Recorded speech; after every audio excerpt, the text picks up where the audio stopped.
On. Let me check my audio and then we'll get started. Let's hopefully everyone had a good week. Hopefully things be feeling cool, right? So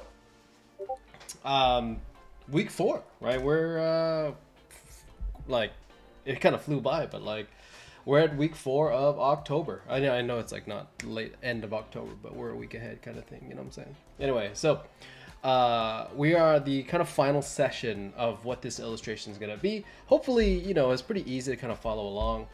Just kind of breaking down these steps real quick, just kind of showing you like where we came from and where we're going to go, right? So we had whatever this is, right? You know, like just rough sketch, really trying to plan out just ideas, right? Just putting something on a page and looking at it and being like, you know, this is kind of what I'm looking for, right? Generally speaking, it's like it's kind of where we went.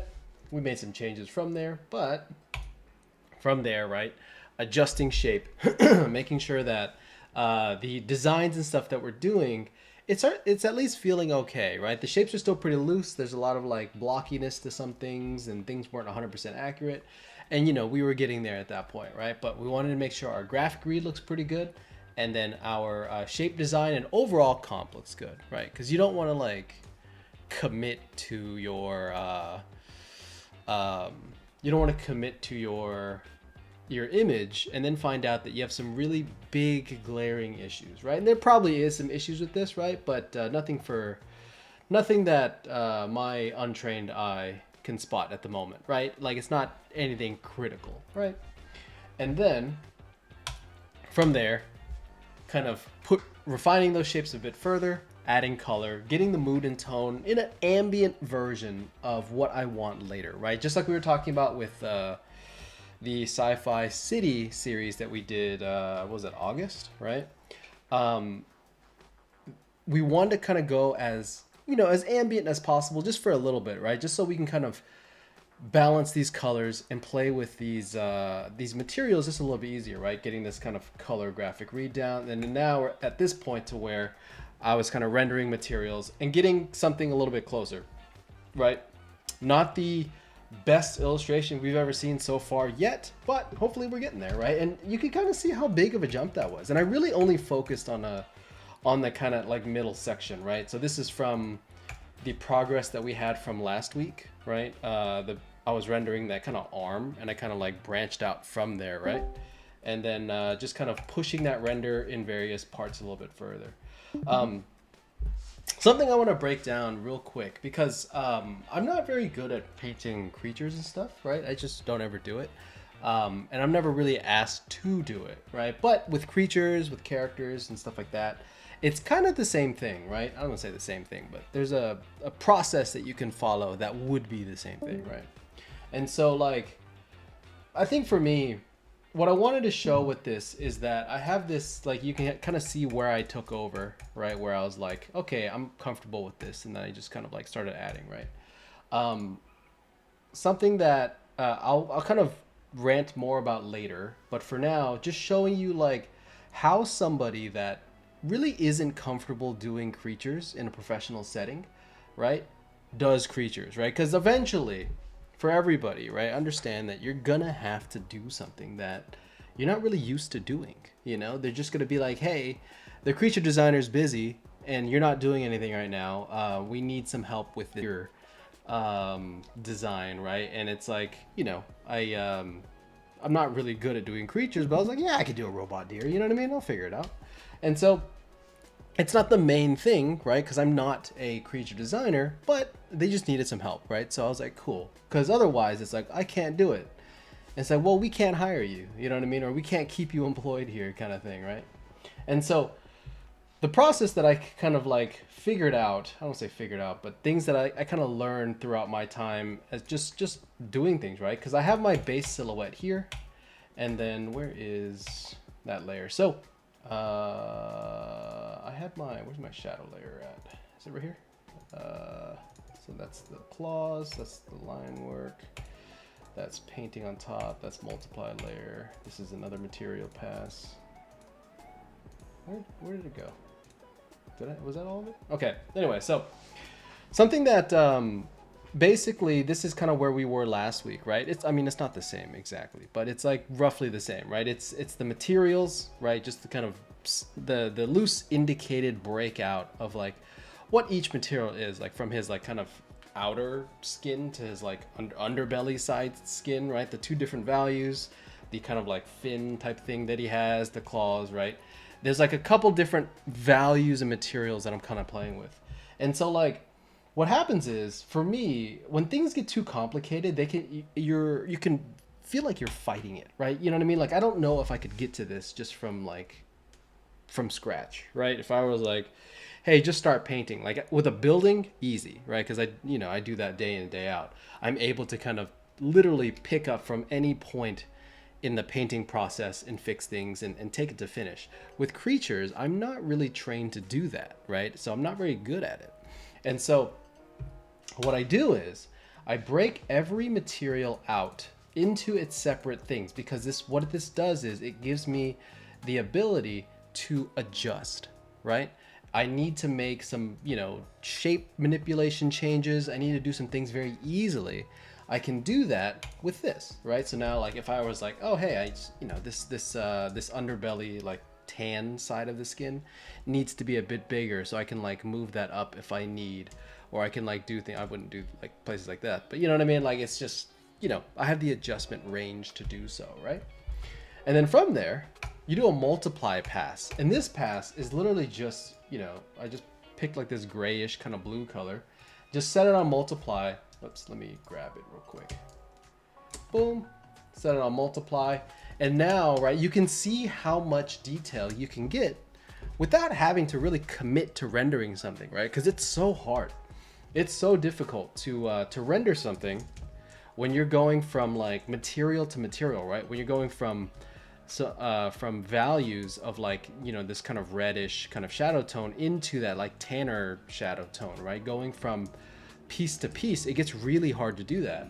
And so what I like to do is I just set up on a multiply layer, and then I'll just start painting things the way I feel that they need to be painted, right? So like, oh, I need to add some more to that muscle or do whatever, right? So pretty simple, right?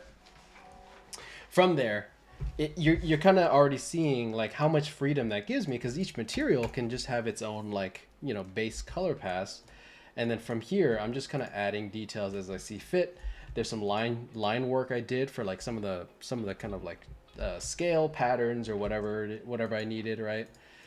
I don't know what this layer is. What is that? It's empty is what it is. And then from there, right, I got a little more comfortable, but I wasn't quite comfortable yet. I'm still painting underneath the line layer, right? But eventually, I was like, okay, this is generally speaking what I need. This is in the ballpark of what I want. I have a good handle on it at this point, right? And then I just flattened it down and started painting on top, right? So you can kind of see that difference. I kind of pushed the occlusion shadows. I pushed various pieces here and there, making just small adjustments that are easy to make. And this is me kind of sneaking up on like a rendering process, right? You're going to be asked to do things that you've just never done before, and that's fine, right? Understand that they hired you for, environment design, that they hired you for whatever it is that, you're tasked to do, right? But eventually they're going to be like, hey, we need some help doing this thing. Can you do that, right? And the more things that you can do, the more helpful you can be, the higher of a chance you can get hired for later things, right? They're never gonna be like, wow, yeah, your creature sucks, man. It's like, because they're never gonna, if it doesn't turn out okay, they're never gonna see it in the portfolio. But at the end of the day, it's like you stepped up whenever they needed the help, and that's really all that matters, right? And so for me, this process is, it's kind of slow, right? It's a little bit slower than some of my other processes. It's really like building it step by step, right? But it gets the job done, right? And that's the important thing, because all you have to do at this point is know human anatomy, not even like lizard creature anatomy, right? That's just an arm. And then on top, the best part is like, if you want to do a creature, you just got to be bad at human anatomy. You know what I mean? Like if your proportions suck, great, it's perfect. It's a creature anyway. You know what I mean? And it's like, just knowing just basic fundamental things when it comes to those other avenues, right, really does push you a long way. This isn't the best illustration of a lizard fire flaming thing I've ever seen, right? But it's better than I could have done if I didn't approach it this way. And so now from here, I have a lot more comfort taking this and like pushing this into, you know, my illustration, my whatever it is I need to do, right? So hopefully that helps. Hopefully that makes sense how I did that. Obviously, there's a lot of fundamental skills behind that, right? There's a lot of just general understanding of how to do things as a whole. But it's not some like thing to where, oh, you have to really practice. Like, I'm not a creature guy, you know what I mean? I don't really do these things. It's like, you can't really say that whenever you're in a studio, you know what I mean? Like, yeah, I mean, you can, you know, there's nothing wrong with it, but it's like, I mean, the chances of them hitting you up later, it really diminishes, you know what I mean? And, you know, the worst thing that you can do is kind of just start cutting off these various different avenues of connections, essentially, right? Because that's what these are. This is basically somebody saying, hey, you know, they in a pinch, they kind of came through for us, so let's hire them again because they're super reliable, you know. That's why you'll get hired over somebody else oftentimes, right? It's like, oh yeah, they carried, they were really good. Everything we asked of them, right, was phenomenal. And after that, it's just like, you know, get better at creatures, practice, right? Do things out of your comfort zone. It's fun because now I know how to make adjustments on things. I know how to, like, you know, slowly kind of pick things up and like kind of take it to finish, right? Like if I had a photo of this exact lizard, you know, like in this exact pose, I could probably push it to an illustrated finish pretty easily, right? But you can't always find the photo, you know what I'm saying? And so like this is me figuring out a process that when I'm in like a bad, I don't say bad situation, but in a situation where I'm not comfortable, you know, it kind of helps me get out of it. You know what I'm saying? So, but anyway, so that's how I got to the lizard, right? You saw me do the armor. I still need to do the weapon a little bit. I kind of did like a quick pass at it. But today, what we're going to be doing is pushing this to a more composited finish, right? What we've been focusing on at the moment was mostly getting the local colors down and then having like an ambient kind of tone setup. And then now we want to start actually compositing, where it's like, let's push this into the direction that we need. That way we can do our final touches, right? There's a lot of like glowing things on here. There's a lot of various lights kind of bouncing around, and I haven't really addressed it quite yet. There's a little bit on the armor on like the chest front section, right? But I've been kind of treating the fire as like a secondary light, as well as the background is just like the same one from like way earlier, right? So we want to kind of push that a bit further and hopefully get this sitting in a better, tighter look. You know what I'm saying? So, okay, so let's do it. The first thing I want to do is, you know, kind of start addressing some of these graphic read issues, right? Right now, it's fine. Like I mean, you know, it still reads. I don't want it to be so graphic, right? I think something nice about illustrations is that there's various areas where kind of things like pop and, you know, and recede, right? There's like areas where we have strong graphic reads that really sing, and then we have areas that, like, you know, they just kind of recede back because they're not as important. And I want those areas to kind of like pop up in my illustration, right? I don't really have any strong, I guess, I don't want to say strong, but I don't have any like opportunities for lost edges at this point in time, right? So what happens is, let me show you. The flip side of having a strong graphic read, right, is that you don't, you know, it's really hard to like, you know, get the, I don't know, get the image to really, I guess, feel more natural, right? There's something about when it's too crispy, when it's just too graphic, it doesn't have that nice balance that we're kind of looking for. And so for me, what I want to do is actually use the smoke to kind of achieve that effect, right? So what I'm going to do is start cranking things down, right? Because it's nice, because the story here is that we just kind of like wrecked this village, you know what I mean? Like, we walked in there, killed some dudes, and then caught things on fire, and we dipped out, right? Like, you know, typical armor dude riding a dragon behavior, right? And so we're just trying to show a couple different parts of this story, right? You have the guy. It's about the guy. It's about like the dude doing the thing, right? It's about this guy riding this thing, walking this way, right? But then we give it that extra story point of like, oh, there's something back here. You know what I mean? Like this smoke is coming from somewhere, right? And so now it just helps us explain that idea a bit further. And I just want to kind of like emphasize the elements that we see here, right? It's like this dude, he doesn't look friendly. Not really, you know what I mean? His pet ride, right, doesn't exactly feel friendly either, right?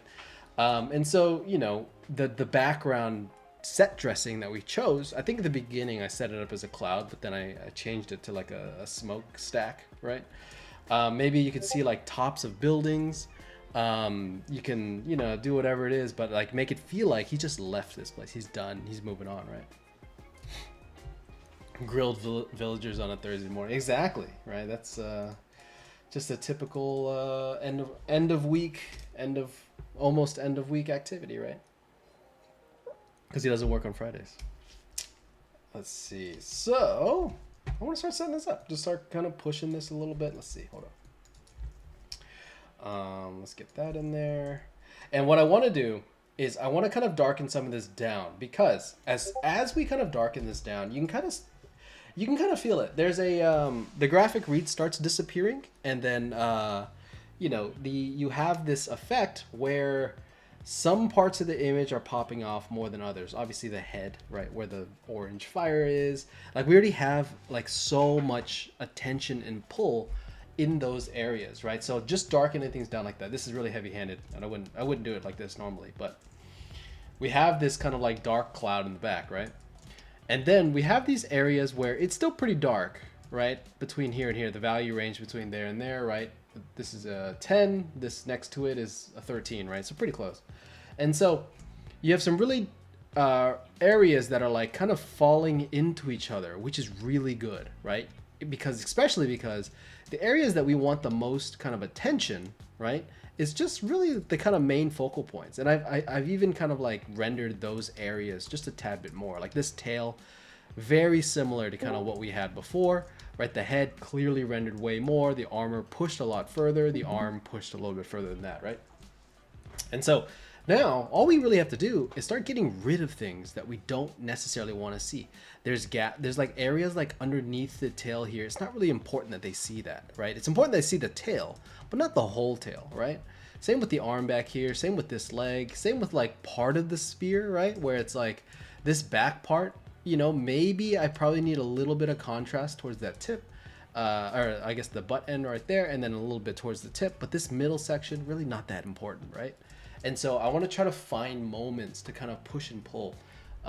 Because when you're doing an illustration, right, it's not about rendering every little thing. It's about rendering in the focal points and kind of having a more tasteful transition between certain areas, right?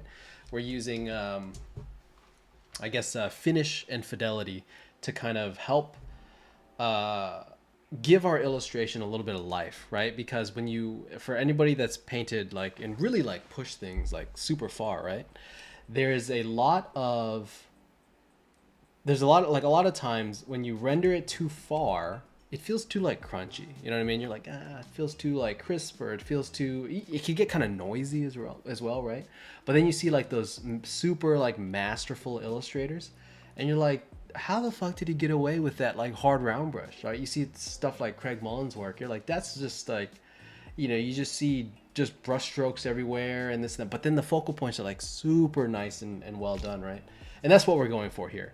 We're trying to simulate a little bit of that. This is obviously, I'm not him, so I can't do what he does, but I can attempt to start moving that way, right? And the more times I do this, obviously the better I'm going to get, right? Or hopefully that's the goal, right? So cool. So there's some things I like. I like the whenever I turn this on, for example, right, there's things I like where the bottom side kind of disappears. Like I don't really like seeing the hands that much. Like, you know, it's not that I don't like seeing it, it's not really that important. Same with like that back leg, same with the bottom side. But then the top side, I actually do really like seeing, because the knight dude's there, right? He's kind of like sitting there, and I need that strong graphic read. So what am I going to do? I'm going to mask it out. And then I'm going to mask it back in and try to bring it into places that I actually want this to happen, right? So now I have this layering effect that I'm kind of bringing through, and then I'm able to kind of just build up that light and shadow, right? So, and I can kind of like keep it in areas that I don't really need a lot of contrast, and then I can like bring it, get rid of it in areas where I do need a lot of contrast, right? Like behind the rider guy, we probably need a lot of contrast. Underneath down here, not so important, right? Oops. Cool.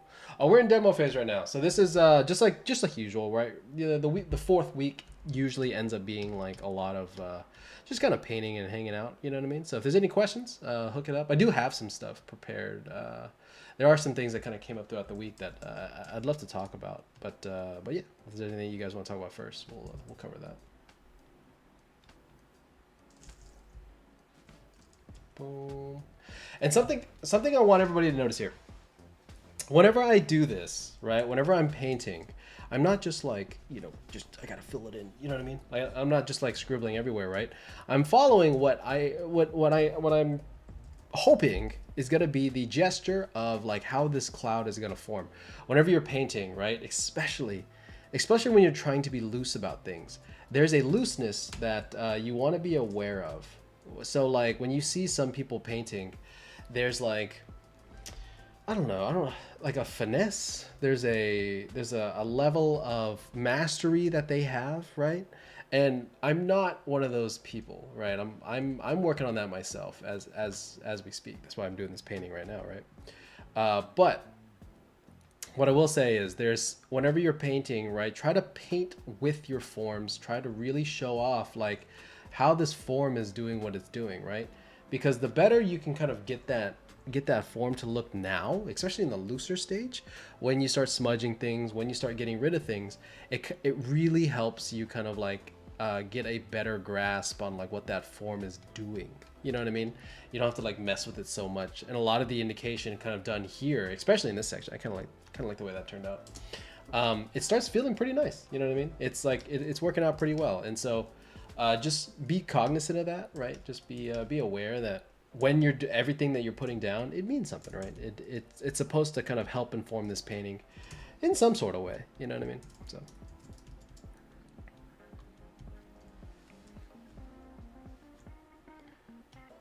Let's see here. It's funny. I do a lot of clouds and smoke for work, and I hate it. It's like I did it once for a painting, and my production designer was like, "Wow, you really like doing that, right?" And I was like, "No, I don't. I don't." But he's like, "Well, you're good at it, so here's the other 5 paintings where we need that." I'm like, "Fuck."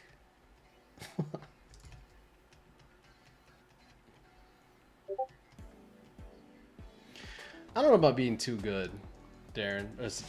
In the Discord chat, Darren says curse of being too good. I don't know if it's about being too good.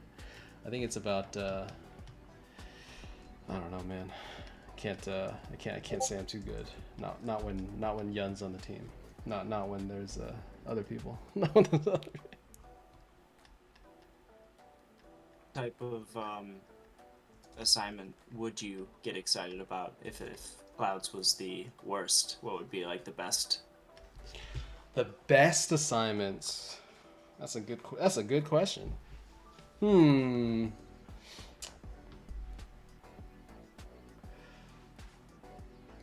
I think I like doing wider like wider nature shots, right? There's a couple reasons for that. So wide meaning, so what this this is okay. It sounds kind of messed up, but the reason I like doing those types of shots, right, is because wide. When you do a wide shot, instantly that should tell you low detail. You know what I mean? It's just like you don't have to really zoom in. You don't have to like figure out scale and details and stuff, right? There's signifiers that you can do, and there's a lot of duplicating you can kind of put around, right? And then nature shots, because you don't have to be as precise, right? There's like, for example, like a wide establishing shot here, like even like a painting. Shit, where did I put it? I haven't posted anything yet. Or I posted it, but I don't put it on my website or anything yet. Anyway, I'll show it now. Where the hell? There it is. Like shots like this, I feel like I really enjoyed because like it's, for one, these trees like I didn't even do, right? It's like these are trees that they gave us for production, right? So it's like, that's just what we're using for the project. That's just the trees that are in the location. And like the mountain shape, it's like, it's like everyone has seen me do mountains. It's so easy, and it's like half of this in the back is like photos, and then you do some bloom, and then it's like there's a lot of impact there, and it's a lot of basically like, I guess very non-committal things, right? So I mean, yeah, it's probably not the best mentality to have whenever it comes to like what's like your favorite thing to do. But it's I think at this point I've been doing some high fidelity things lately, just because that's just what people are asking me to do, and it's been really nice. I think it's funny because when I first started, high fidelity meaning like props and stuff, like close-ups and this and that. I don't want to say I used to hate it, but I didn't really enjoy it that much. And I think because I always wanted to do something else, you know what I mean? There's always that, like, when you're first starting off, there's always like the idea of like, oh, I want to do the big establishing shot. I want to do like, the big keyframe or whatever. And then like, there's so much, like, for those that have never done it before, right, especially for a work setting, there's so much pressure when it comes to stuff like that. It gets so scrutinized. There's so much like just, I don't know, it's so like, there's just so much, just, I guess, time and attention that goes into like really big establishing shots that like are like really key pivotal images, you know what I'm saying? And so like, I think now whenever I do a prop, they're like, hey, can you do a prop of this umbrella? I'm like, yes I will, absolutely I will. It's my favorite thing to do, like really just telling, like, it's rare that I get those. It's rare that I've especially lately, they just don't ask me to do that anymore, because it's probably smart not to ask me to do those, but like they'll ask me to do things like that, and I'm like, it's fun, right? It's just kind of, it gets approved like first try, and it's like you can kind of really get in and kind of geek out about like various details. Like, you ever do like a cup, like a glass cup for like whatever production, right? And then it's the most simple thing, but then doing like reflections and showing how it works and doing all these things, it's so like the artistry kind of comes out, which is really nice. These wider shots or these highly detailed shots, like, it's so much pressure. It's just so like, it's hard to kind of keep everybody happy, especially because so much is on the line for those types of paintings, so that's just me complaining. That's just me being lazy. Feels like sometimes those super important shots get kind of overworked as well, and like a lot of times, like, there's like little shots in a movie or like little environments or designs that look more striking than like the thing you can obviously tell they wanted to be like the best thing in the movie. Yeah, right. Like, because it's just so hard to like do that just like right off the bat. You know what I mean? Like, it's so hard to just guarantee that this shot is going to be something that really sells this product, whether it's to investors or whoever, right?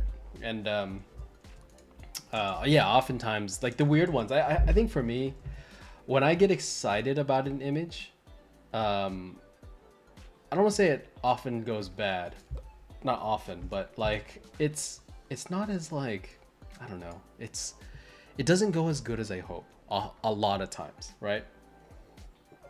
Because the expectations is so much higher. I'm like, oh, well, finally I get to do like a quote unquote important painting, you know what I mean? But in reality, it's just like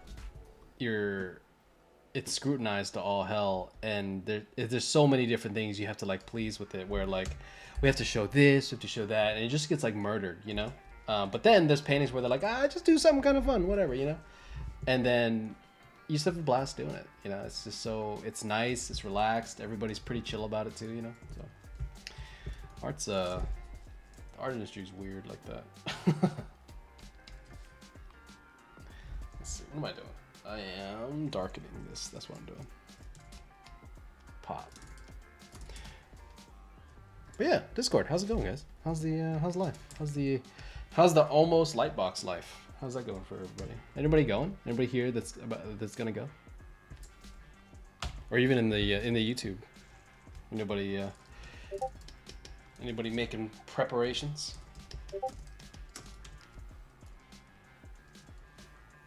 Struggling with planning my art book.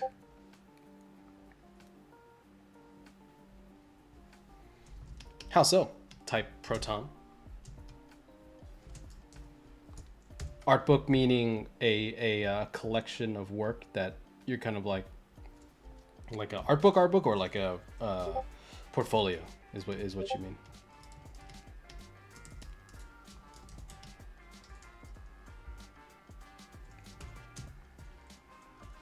Darren, don't tell him, man. Don't tell Riley how cold it is up where you're at. You don't want to know where he's at, man. Guarantee you're gonna lose that round. You're gonna lose.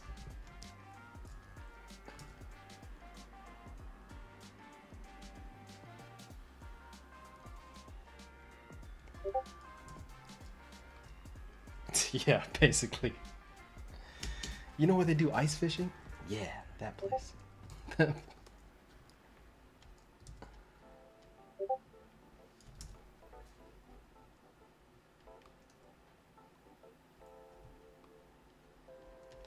Nice. Cool.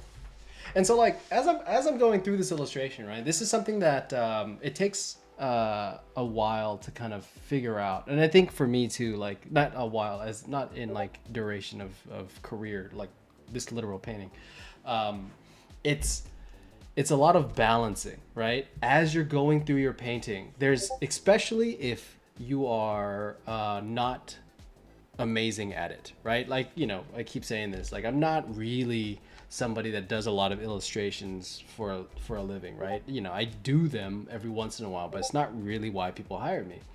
And so whenever I'm doing this painting, I kind of have to bounce around and adjust, right? There's little things here and there. So for example, like I had to, you know, for example, I did this back cloud here because I wanted it darker. I wanted to kind of push this graphic read down a little bit, make this feel like it's a little more, you know, kind of moody and more sophisticated.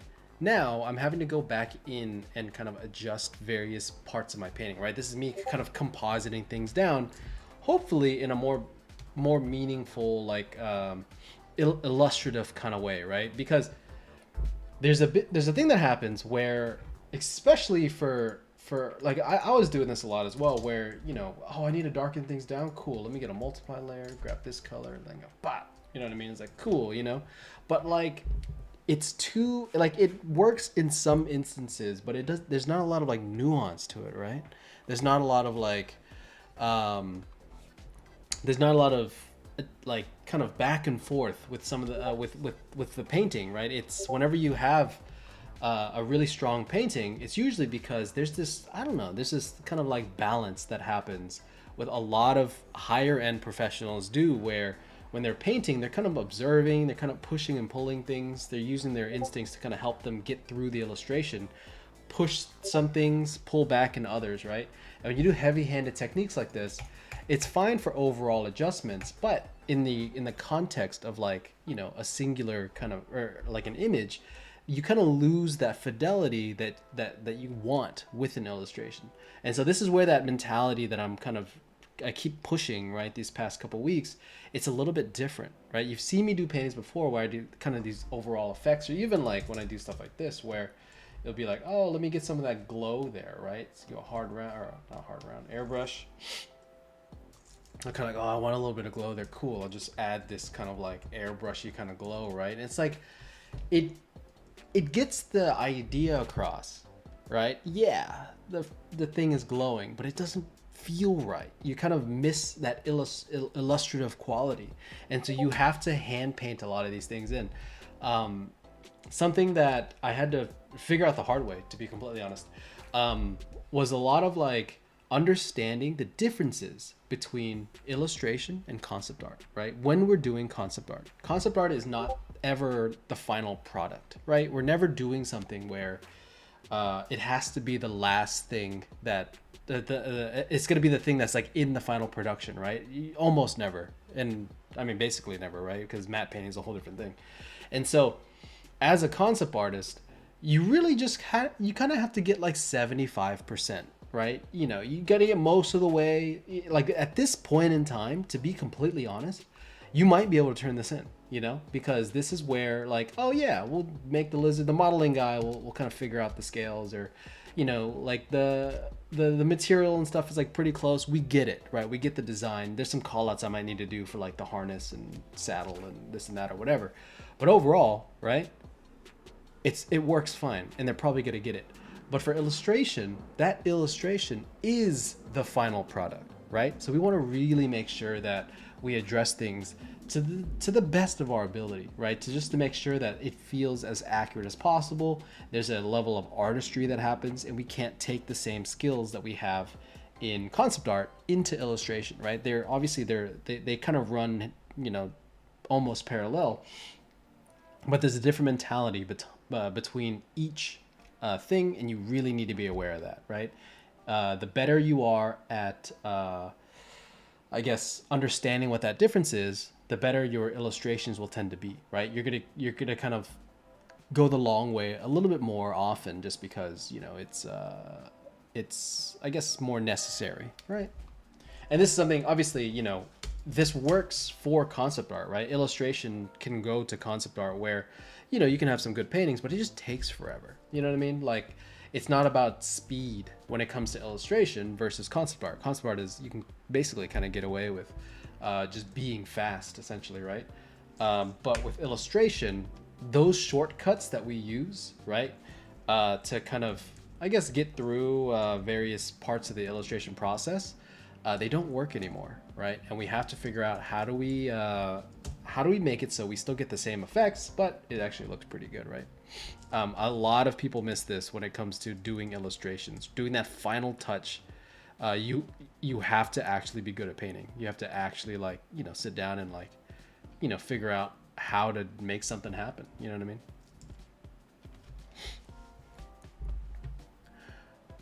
Type Proton says, I kind of want to do world building thing, my Dragon Train stuff, but I suck at writing a story, and I got afraid the whole thing is not interesting enough. Ah, gotcha. I guess, like, what's the goal with this, right? Is this like going to be, there's an art book, right? You're saying, is this going to be just a project where it's like, you know, I just, you know, you just need some images to kind of show it just happens to be about this project? Or is this something where you're trying to turn it into something as well, right? It's not just going to be a portfolio. You also want to do something with it, whether it's like a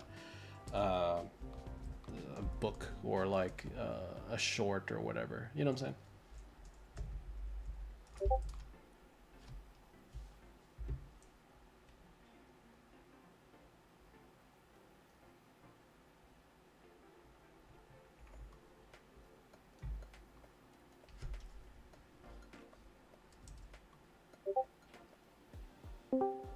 Okay, it's just an art book. So I think something that I want everyone to kind of understand, right, about, especially with concept art or just art as a whole, right?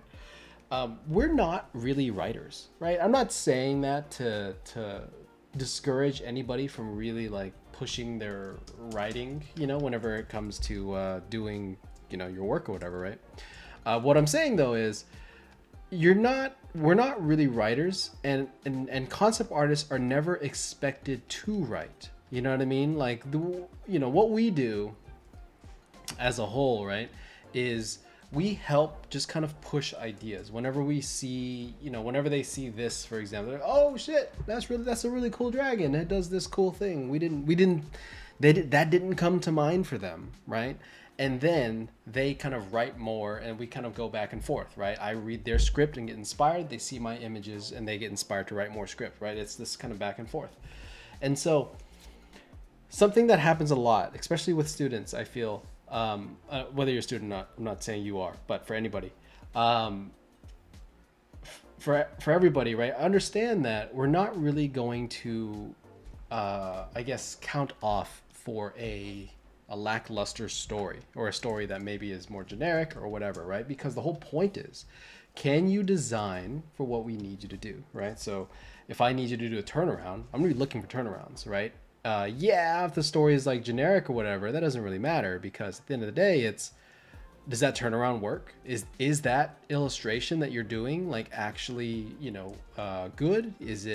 Does it hit the kind of marks that I need as a concept artist, or as a whatever, you know what I mean? So when it comes to figuring out your story, there is a level of thought you want to put into it. Absolutely, right? We want to have something that kind of is thought through to a good extent, right? You want to understand what you're doing, and there, you want some like interest and intrigue in your characters, right? Or in your environments.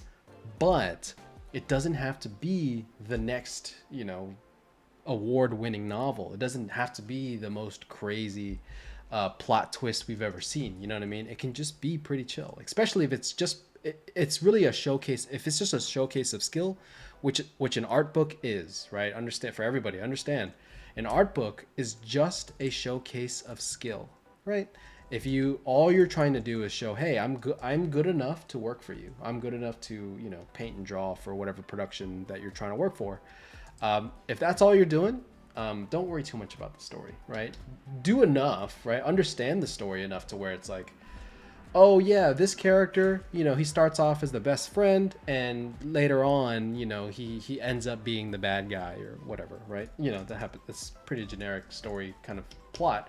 But the point is, when you design that character, right, you're showing little hints as to why this character is the way he is or she is, right? Like, you can understand that, like, oh yeah, maybe his shape language or his form language or his color palette kind of hints at a darker kind of character, right? Maybe in the beginning, not so much, but he takes off his jacket or he puts on some new clothes, whatever it is, right? That's the kind of design that we want to see.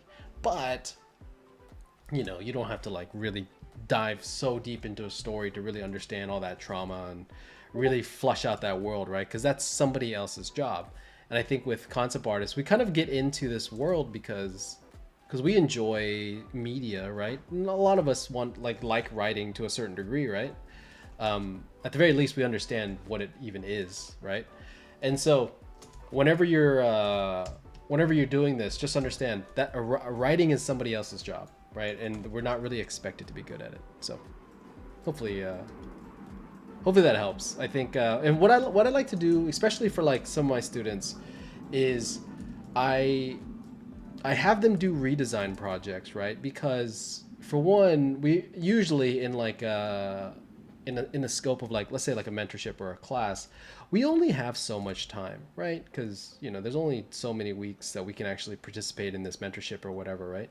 And so whenever I do mentorships with my students, it's usually just like, hey, let's find a project that exists, right? An IP, hopefully something like a book, right? Something older would be nice. We're not trying to do a redesign of like Cyberpunk or something. It's too new. It's like it already looks a certain way, or even in Star Wars, right? We're trying not to do redesigns of popular things, but we want to like find old novels, find stories, find fairy tales, whatever, right? And do a design of that. Because to be honest, realistically, that's exactly what you're doing. Almost every story that you're going to run into in a production setting is based off of something, and it's just a redesign of that. Even think like God of War is just, a redesign of itself every single time, right? It's like, oh, there's, we're God of War in Greek and or whatever mythology that they're going for, right? And then all of a sudden we're doing Norse mythology, right? It's like, it's just a Norse redesign of that. And so, it's the same thing. And that's what we do at work, especially projects that are like, oh, hey, we're doing like Kill Bill meets this thing. It's like it's just a redesign of Kill Bill, or like Avatar, right? Blue People Avatar is a redesign of like Pocahontas, right? It's the same thing. It's everything that we do as an entertainment industry, and just knowing that you can do stuff like that, right? You don't have to name it in your portfolio, being like, this is a redesign of this thing, right? I usually don't recommend that, because you get, I don't want to say lower level artists. That sounds mean, but it's annoying when it happens, because I'll hear these crits where it'd be a redesign project and they're like, that's not how Monster Hunter is. That's not how whatever. It's like, dude, like, why are you like nitpicking on like what this thing is? Like, is the drawing and painting good? You know what I mean? Like, I was sitting there during a review, one, not my review, somebody else's review. I was just listening to it, and they were like, no, because in Star Wars, this person's like this, so they would have something like that. And it's like, but the portfolio looked beautiful, you know. It's like, yeah, I mean, you know, some of the story points weren't great, you know what I mean, but it's like totally something different, you know what I mean. You meet these kind of fans of these projects, and it's really annoying to like run into that. So what I recommend most people do is just don't even mention that it's a redesign of something, right?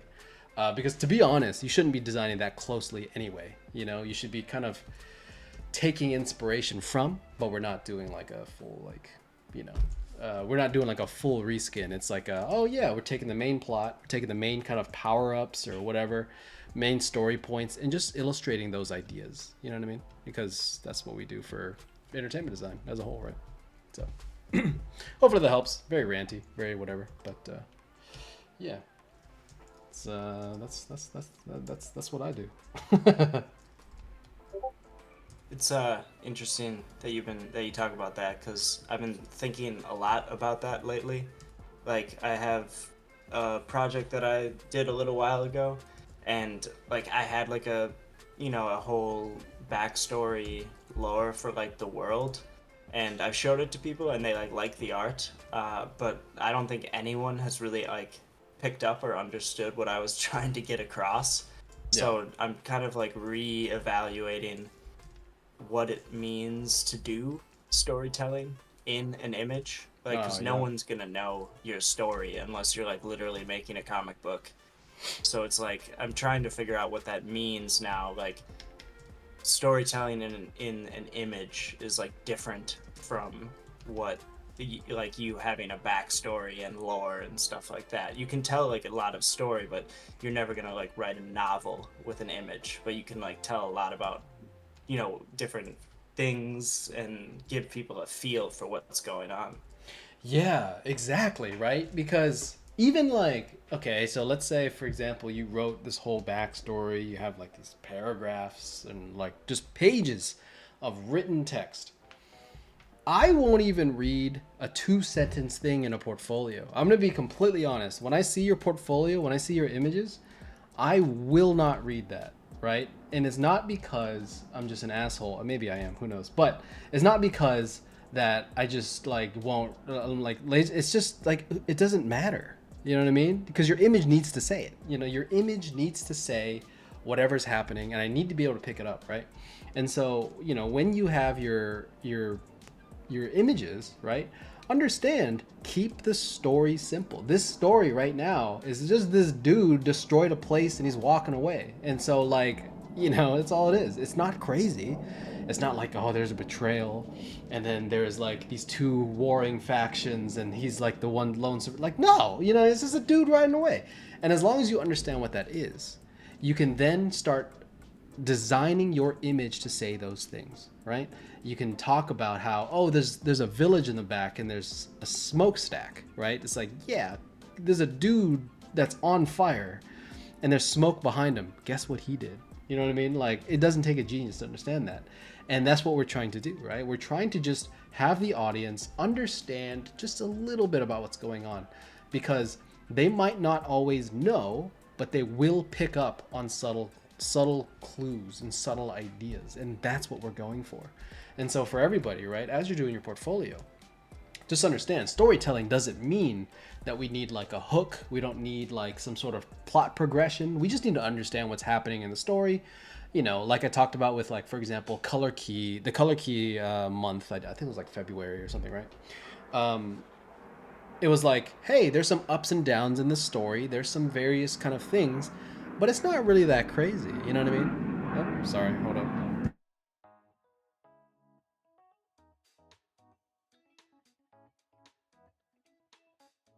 There you go. Sorry about that. The airplanes decided to be around. But anyway, yeah, it's like, it's not. They don't. You know, it's not really important that we really figure out the whole story. We just need to know enough story for this moment, right? Like whenever I say, hey, what idea are you trying to convey? What's your story point? We just kind of need to know the basics, you know, because once you do that, you can kind of help tell that story. When you're in production, there's a whole script, right? They're gonna give you like the whole idea where it's like, hey, you know, this needs to be designed like this because later on this character is going to have this thing relevant, right? They're going to do all that for you. You'll never have to figure that out. But what you will have to do is show those ideas. And that's what your job is, right? So when you have a story or something, understand who the bad guy is, understand who the hero is, understand what's generally happening or what the situation is currently like. But you don't need the full story. And the most important part, to be honest, right, really is just make it up. You know, if you don't have a story, add a story, right? Just start throwing shit at the wall, right? Because the worst case scenario is to be, oh yeah, this is really cool. It's not really the direction we're going, but you know, we'll kind of make adjustments, right? Because a blank canvas, you know, like a blank canvas in ideas, not a literal blank, not like white, but like, you know, when it's just generic whatever. They're like, cool, what's happening here? You know what I mean? Because you never made any decisions to show what's happening.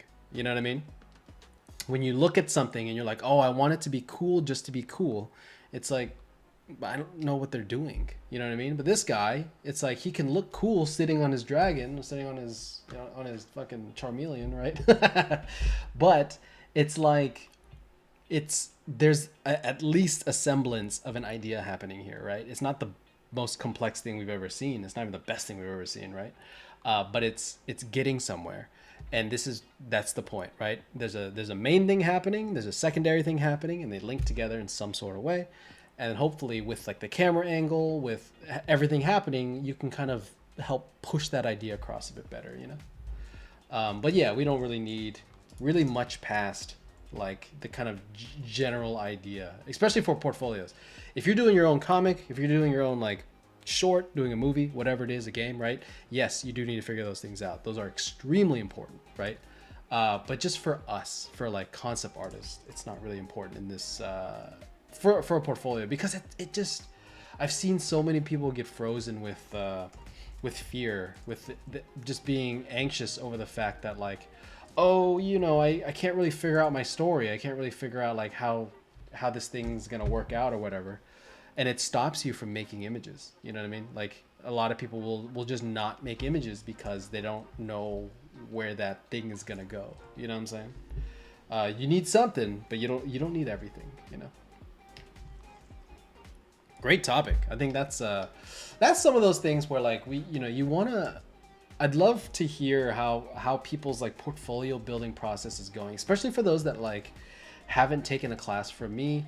Like if you've taken my ENT1 class, right, you know what process I would generally kind of show, right? And I talk about it here every once in a while, but like for those of you that are like just maybe new here, maybe haven't had me as a legit teacher, like a in session class teacher, right? Like I'd love to hear how you're going about some of these things, and you know, you just type it and whatever. I don't have to say your name or whatever, but you know, it's just something where if it's a problem that you're having, right, chances are other people are having that problem too, right? Because I would venture to say most people have that problem, right? Or especially in the beginning. God, shit, I had that problem, you know?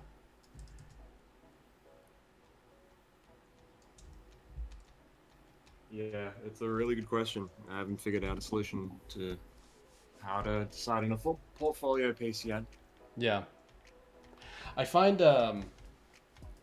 I think for me, I think something that that happens a lot is we kind of put so much importance on a portfolio piece. You know what I mean? Like there's always this like, you know, because it needs to be it dictates your future is the idea, you know, which is always not a great amount of pressure to put on yourself, right?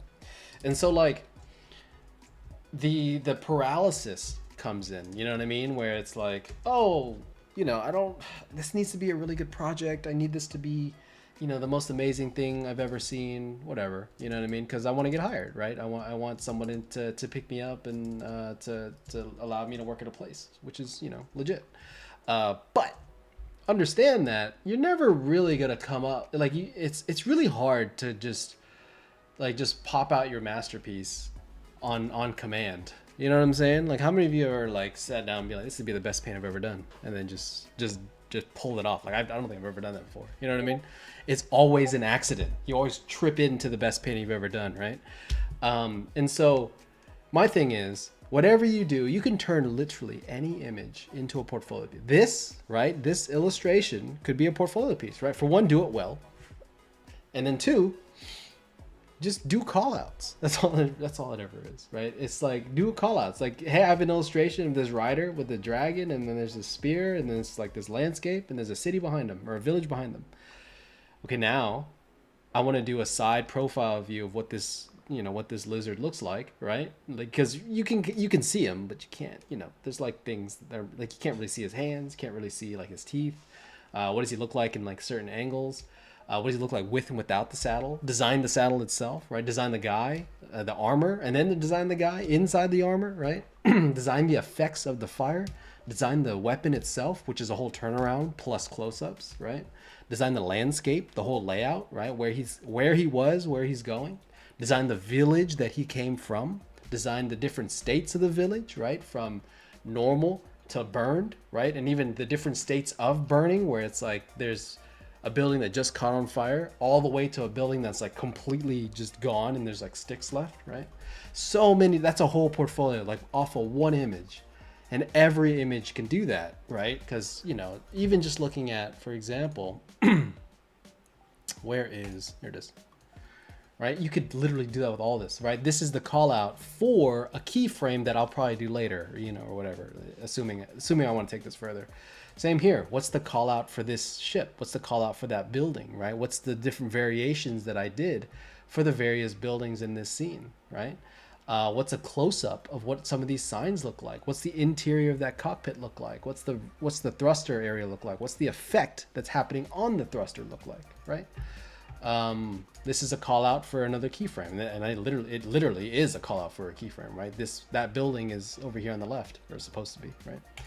And you just kind of push it from there. Even these, right? Just, you know, even though it's generic forest, it's a lot of like, oh, what's that tree actually look like? What does that rock look like? What's the grass patch look like, right? Because then you have grass, you have like clovers, you have like dry patches of grass, you have wet grass, you have mud, right? There's all these little patches of ground that modelers and various designers need. And so when you're figuring these things out, understand everything can be a project. And all you got to do is just show that you know what production needs, right? Production needs you to break things down and show how your understanding of production works, right? Because if you're not showing that, then there's no point in this. You're not really showing anything. You know what I'm saying? So sorry, that was kind of that makes a lot of sense. Yeah. So if that's the case, do you think it would be more helpful than to just aim for volume until you happen to upon that one image that you really like, and you're like, oh, I can turn this one into the portfolio piece finally. Got something. Or do you just like work an image until it's good? I would say, just continue doing portfolio pieces until you have a portfolio. I think hoping that you're gonna get to that great piece that really sings, right? For one, oftentimes we actually don't know what that is, right? It's somebody else that has to tell you like what, you know, because I guarantee you, everybody here, right? You go to your friends, your art friends, right? and you go, hey, what's your favorite piece of mine? And I can almost always guarantee that it's not the piece that you like. It's not the one that you're happy with, right? And so that, your masterpiece, your quality bar or whatever it is, right? It's not going to align, right? When it comes from your mind to, let's say, a recruiter's mind or an art director, whoever, right? Because, everybody's different. And so the best thing you can do is just continue making images, right? Just make the images and then move on, right? Do illustrations, do keyframes, and then do call outs for that, because that's what you need to do, and continue doing them.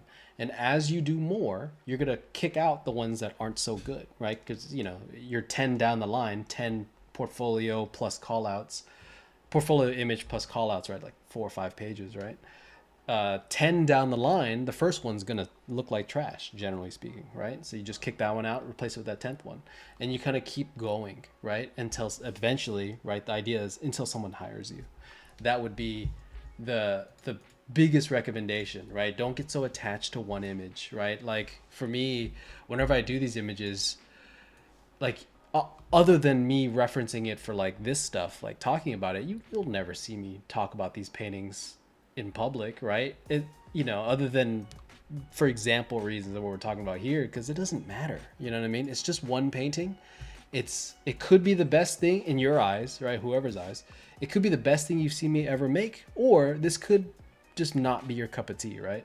I don't really know what that is, but I'm just gonna, if I'm happy with it, I'll post it on my social medias and do my thing. But it's just move on, because maybe this next painting that I'm doing ends up blowing that one out of the water. I don't know, I'm not worried about this painting, but I'm like, maybe this won't be so good, but there's only one way to find out, right?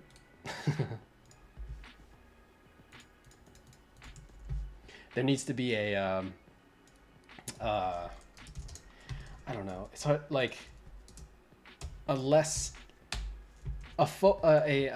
importance on each painting, right? Everybody needs to understand that every painting is just a painting, it's not a big deal. Yeah. And so it's like, just keep going. Yeah, that makes sense. Yeah. Oops. Boom.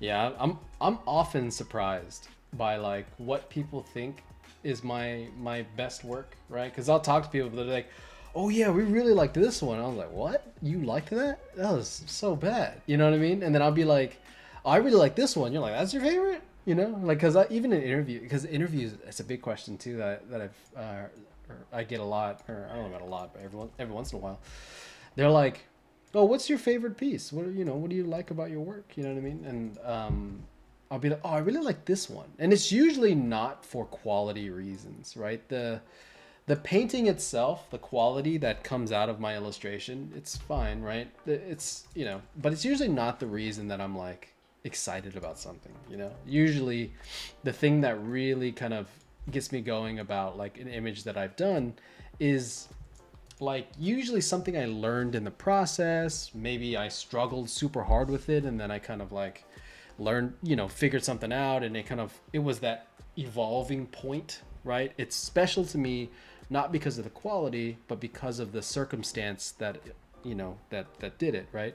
There's some paintings I have that are not the best paintings that I do, but I still show it in my portfolio because I'm like kind of happy with it, right? And not because it's like the most beautiful painting I have, but because it's sentimental for my journey, but obviously no one sees that, right? Because you're not me, so you won't understand that about that painting. So you just be like, why is this average ass looking painting in this portfolio? You're like, because it's special, dog. So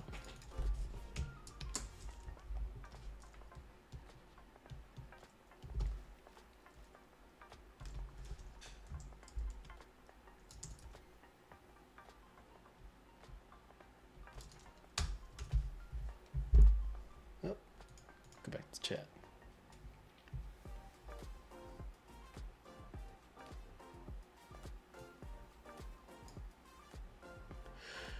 I think in the beginning, people tend to get attached to the painting a lot because it took them a lot of time. After a while, you get your speed up so you can get more out of pictures. Yeah, it's like, because it's your baby, right? It's like you've done, you put so much time into it. It took you weeks, months, sometimes years, you know what I mean, to like get that painting out, right? And it's so much, I don't know, so much effort goes into it. You don't really want to kind of see that wasted, right? But I think, like, especially with working, something that happens pretty quickly, especially when you first start, is you kind of lose interest in singular paintings, right? You don't. It's not that you don't care or anything. It's just it's just one. You know, it's just one image that was like kind of okay, and now we're moving on. You know, we're into the next painting now. You know, and I think that's really where the progress happens. And like for everybody, whenever you're learning and stuff, there's such huge importance put on like one singular painting, and that we want to put everything we have into it, and we don't want to proceed with it until we're like done, like, you know, until you get it, you know what I mean? You're like, oh, I really want this to look good, so I'm gonna like erase something and I'm gonna kind of noodle with it and I'm gonna kind of keep going, you know what I mean?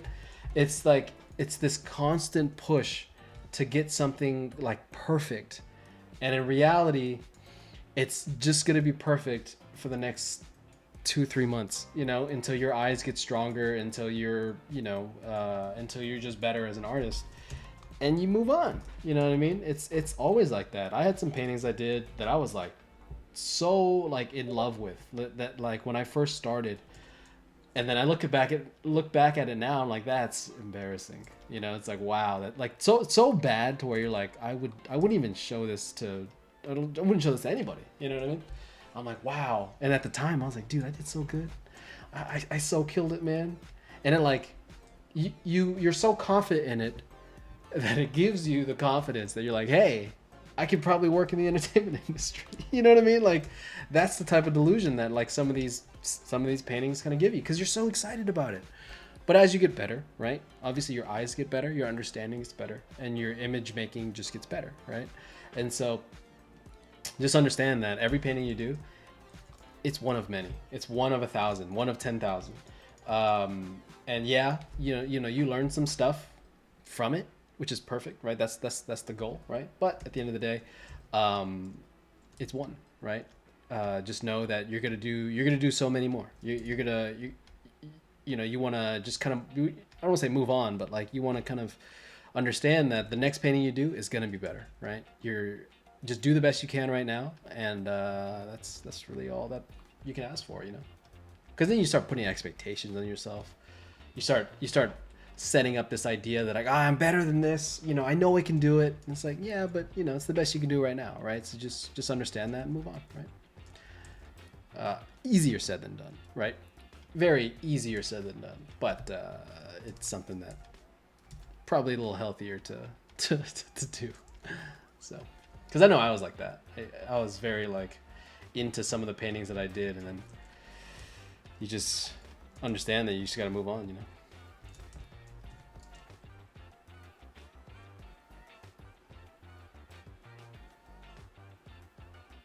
One thing I wanted to ask you about, What's up? kind of has to do with the portfolio building, is like that I've been thinking about is, and I think I might have done incorrectly in my portfolio before, is like I think I put so much time and like effort into trying to create like a unique and like cool idea for the project that it almost becomes like unrelatable, because it's like either so unique or like it's something that's like takes too much of an explanation to kind of really get your bearings. And I feel like if someone's looking at that, like an art director, like if they don't know exactly what it's supposed to be within 3 seconds and can say like, oh yeah, you made that thing look good, then you're done.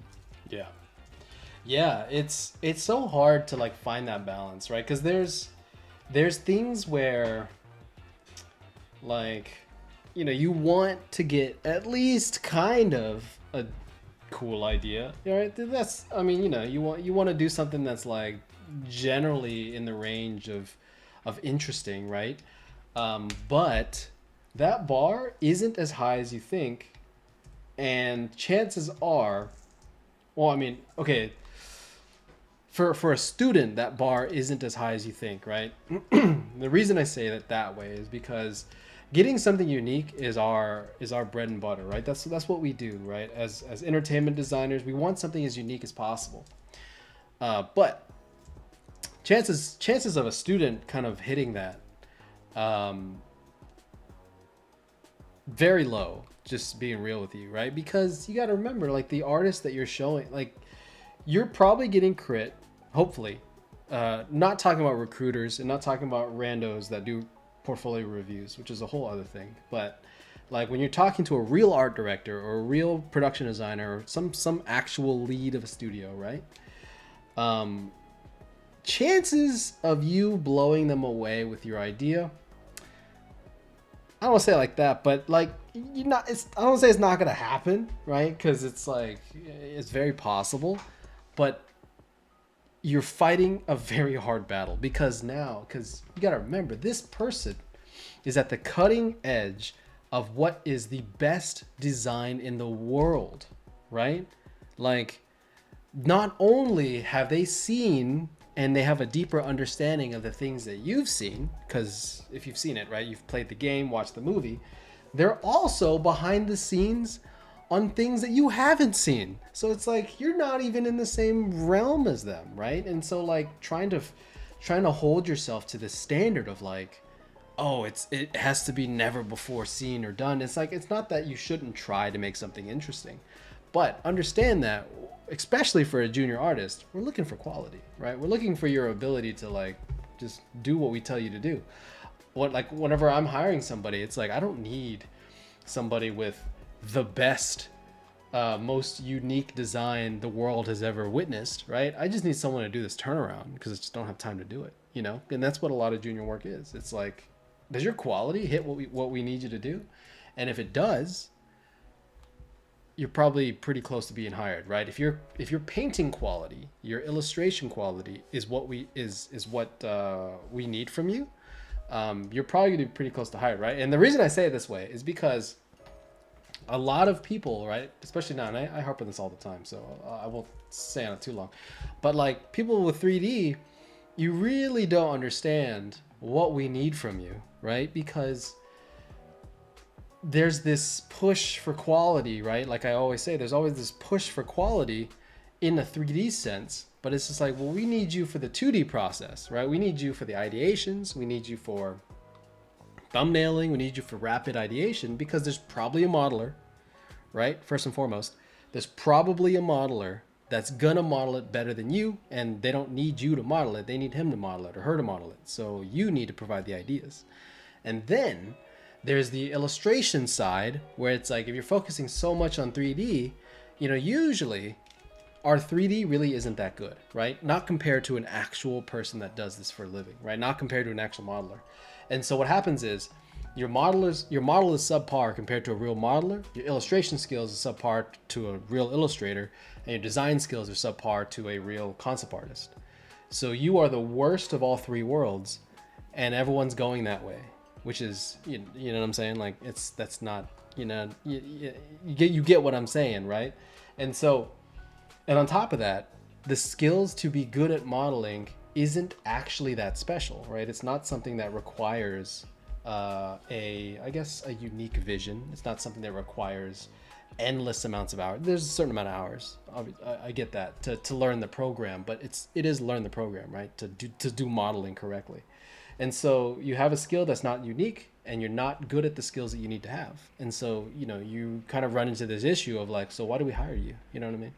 And that's where I find a lot of junior artists kind of lacking, right? We need you to be able to paint because oftentimes, going back to what we're talking about is, you know, with an art director, right? They provide the vision, they'll provide the sketch, they'll provide the reference. All you have to do is put it all together, right? You have to assemble the package that they set out for you because they just don't have time to do it. You know, their job is to provide the vision, kind of guide the story, direct the art, right? But your job is to make it, right?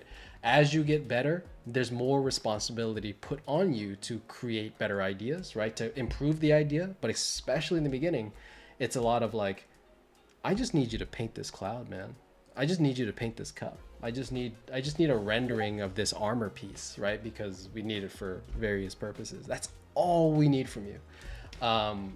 And if you're not getting those in your portfolio, it can be very like, you know, just disheartening, you know.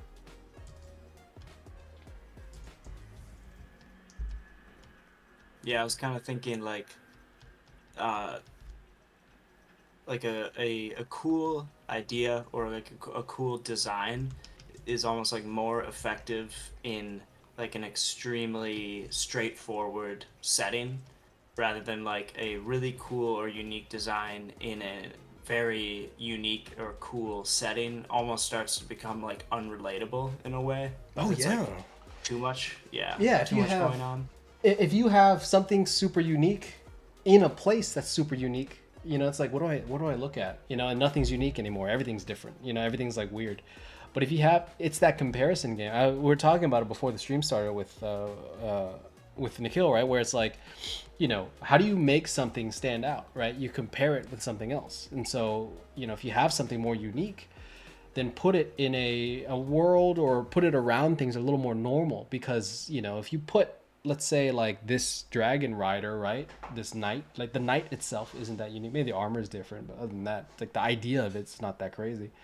And then you put him surrounded by a bunch of normal horse riders, right? There's a suddenly an impact that this thing has, right? But if I put him, the same armor, same lizard type, right, next to a bunch of others, right, the uniqueness starts dimming down, right? He's not so unique. It's about the group, not about the individual.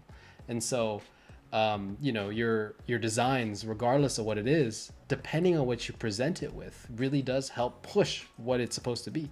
A lot of the artists that you'll see, it's not super unique as to what they're doing. It's what's around it that really makes it unique, right? It's like, oh, I know that place. That's a normal street, and then there's like this alien invasion. I haven't seen an alien invasion before, but I have seen that street, and I kind of know what that feels like. You know, it's like, oh shit, you know. And then you can relate that invasion to like other things, right? You can do, I don't know, like the atomic bomb, right? Then you have like this crazy, you relating it to that, but then you have this Godzilla creature. Like, I've never experienced the giant lizard shooting laser beams, right? But people have experienced destruction on that level, and it creates that relationship with the audience, right? Having a dinosaur shoot lasers is like, you know, one of the most generic kind of things. Maybe at the time it wasn't, because this was back in the day, but like nowadays, right, it's really not that crazy of an idea. But it's that relatability that really gets people going, right? That's why people like it, right? It's like they understand it. They're able to kind of put the pieces together mentally, and it hits harder, right? That's why people, you know, like in Black Swan, if you guys have seen that, there's a scene where she rips her cuticle and it just kind of goes up the hand, or even like a paper cut on camera. And you physically feel, even thinking about it, you're all like, oh God, you know what I mean? Like just a paper cut, right? If someone gets shot, you're like, okay, cool, you know? It's like whatever, because you don't know what getting, hopefully most of you don't know what getting shot feels like, because you don't, it's so much pain that you don't even, it doesn't even register anymore. But we've all had paper cuts, we've all had like little nicks and things, and you know how painful that is, and you're able to kind of piece that together in your mind. So when you see some like small thing, like when someone stubs their toe on screen, you're crying with them, right? But then you see someone get shot in the head, you're like, I mean, it's scary, right? It's, you know, whatever, but it's just like, it's not that, like, I don't feel the pain with them. You know what I'm saying? I feel there's an emotional impact, but there's not a physical kind of draw that you get. Like there's a cringe that happens when you even see someone get a paper cut, you know, because you just know, you just feel it, you know. So yeah.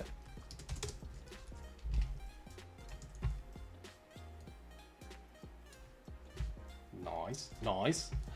Let's see. We need buildings. We need something. Oh, I need to fix this spear. This spear's looking janky, dude. Let's not darken it like that. Let's darken it like this, like a real man. Boom. Let's go.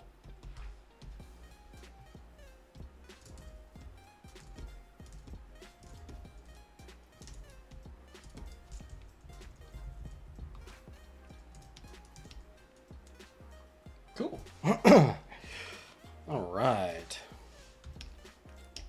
So, any other questions? Actually, I just realized recently that besides the skill set that require the uniqueness comes from life experience as well.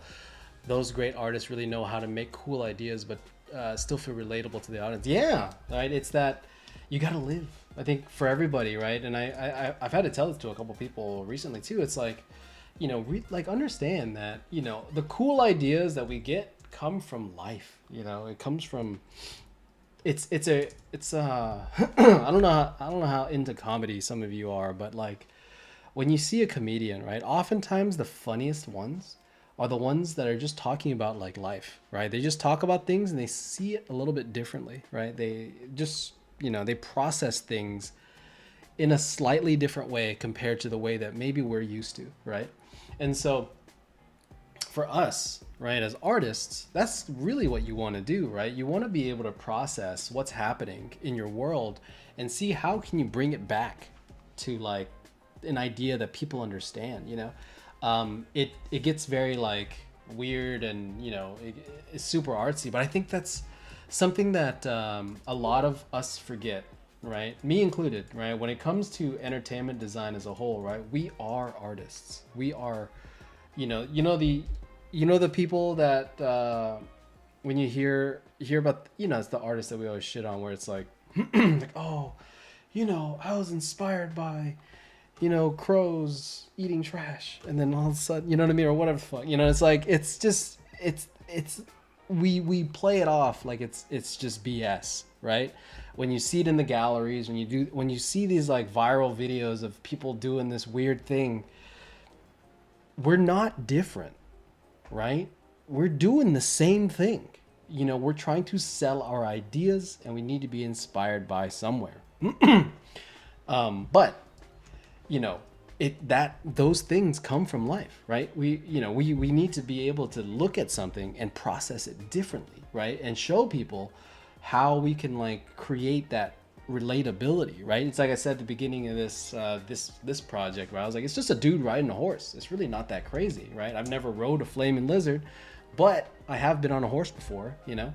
And so it's like, it's that little thing where people understand it, right? Maybe it's, you know, this illustration isn't the coolest thing I've ever seen, but it's like we're getting, there's at least an understanding of what it is.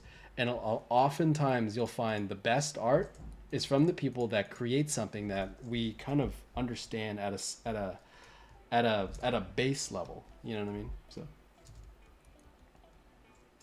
that's too bright. Too bright. Actually, I should stop using airbrush.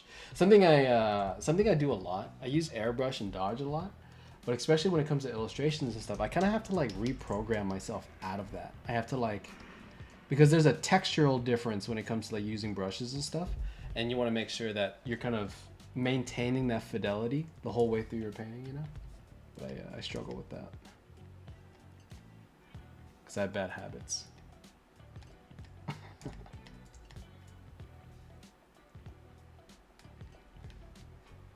Sick.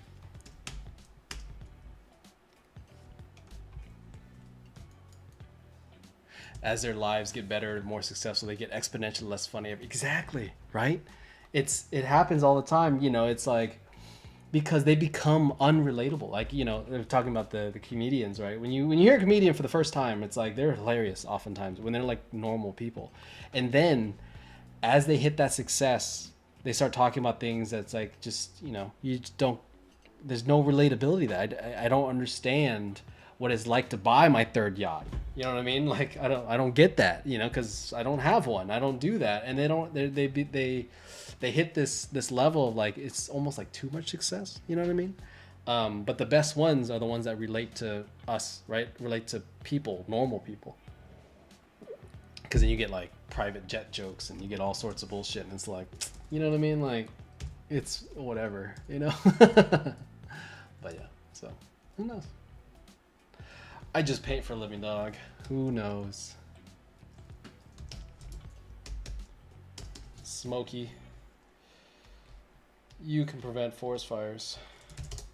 Hold up. Let's do it in front of the building there. Let's get some triangles in there, right? You know what triangles mean? Boom. Oopsies. There it is. Okay, I actually had a question going back to all the portfolio stuff. Yo, what up? How often do you like fully plan out your whole like portfolio project versus like doing it kind of like you've been doing, where it's like you start with a piece and then kind of going off of that and like doing the call outs based off of the piece? Because I kind of tend to do the thing where you have an idea, but then you kind of plan out like I'll do this environment and this environment, and I have like these prop ideas, and you kind of like map it all out beforehand. Yeah, that's a good question. For me, okay, so I haven't done a portfolio in a long time, so take this with a grain of salt. But what I do always recommend people is like plan the big things, right? Like for example, whenever I do my mentorship stuff, right, with my students and setting up their portfolios, we'll plan the major beats. This is like literally like 100% how we do this. Like I'm not making any of this up. Ask any of my mentorship students. But I'll be like, okay, cool. We have, let me grab my line brush. We have like a certain amount of keyframes, right? We have like, we need to figure out what the story is. And usually it's talk about like find a story that kind of means something to you, something that you liked as a kid growing up, something old, preferably something that hasn't been remade or something that's not so readily in front of people's eyes still, you know what I mean? Like we're not doing Wukong redesigns quite yet, right? And so what we do is more advanced people, I usually pick around like 5 keyframes, more beginners like 1 to 3, right? And so I'll do like, okay, we're doing 5 keyframes, right? So there's a story, right? So there's like whatever summary that we have. And then we have 5 keyframes that encompass that, right? We have like, generic, like not generic, but like just the general, like just introduction of a character, a person, or a thing, right? Where it's like we're showing something, someone doing something, it's normal life. And then we're kind of ramping up the problem. And eventually, hopefully, one of these 2 is like, oh, this is when we fight the dragon. This is when we, beat the bad guy, whatever it is, right? Each one of these kind of moments ticks up in the progression of story. Because with that in mind, you have to understand what the color palette is. You have to understand what the moment is. There's like various things that kind of go into that image making process, all coming from that base story, right? If you're doing like Pocahontas, right? This is when, this is when John Smith's about to get crushed or whatever. You know what I mean? Stuff like that. There's moments in this story that need to be shown, and then we have, once we have all 5 keyframes, we start picking out the main things for that piece. So for example, if you have, let's say, the dragon rider, right, in one of your frames, then the next call out will be, individual dragons / maybe the rider himself, whoever it is. And so when you see this, you start kind of seeing how we multiply from 1 image to 5 images to 20, right? Because keyframes, right? So it's keyframe support, right? And then so now it's, support, right? And so you have like main thing, attractor, right? And then you have, just kind of things that show that what production's like, right? The keyframe is the thing that really sells the image. People still want to see that. And they want to see that you can really push an image.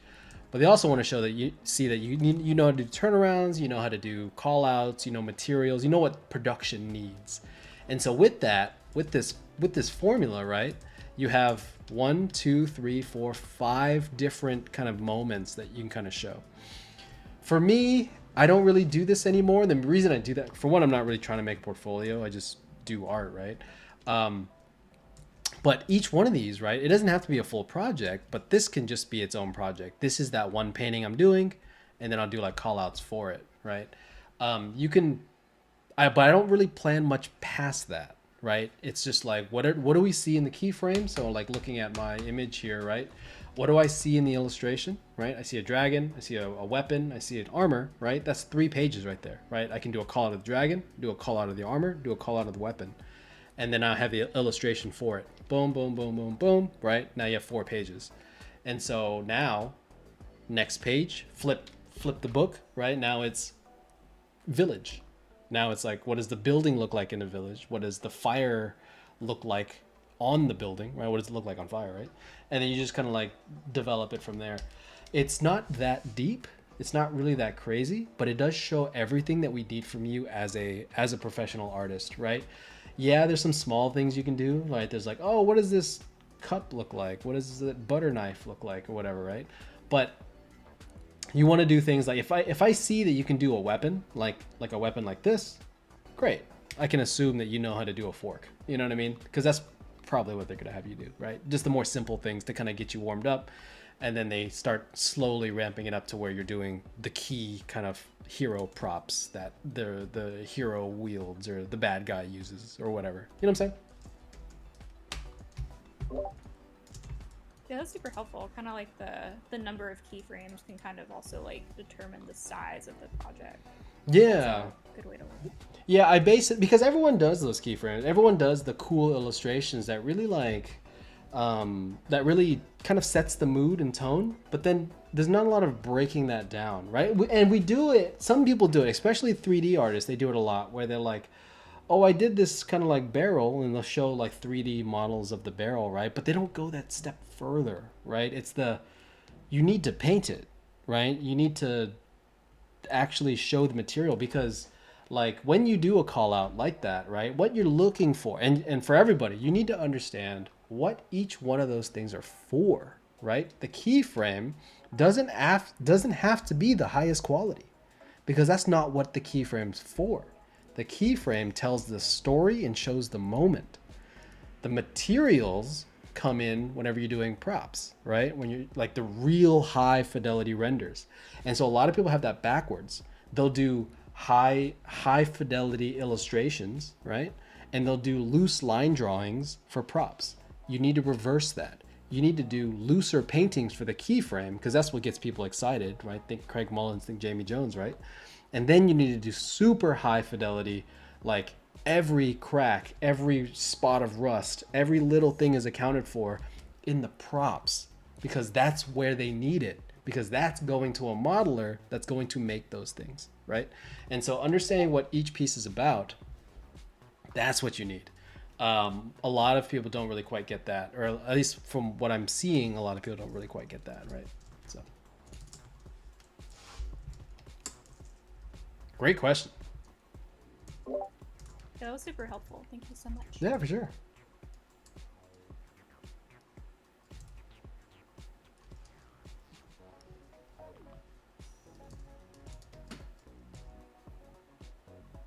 Yeah, questions like that are really nice because, like, I think for everybody, right? Don't be shy. We're not going to attack you. At least I don't think I will.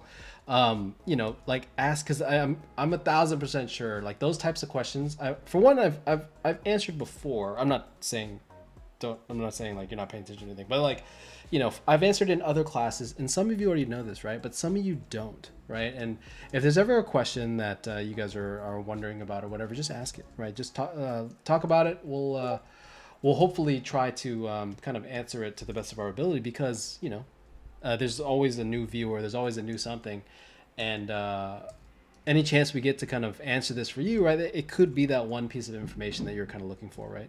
That's a big reason why, I really don't like focusing on like the actual process, the actual painting process, right? I can teach you anatomy. I don't want to do that, right? I can teach you how to paint light spheres. I don't want to do that, right? Because there's so many other videos for that. There's so many other different channels that can do that already.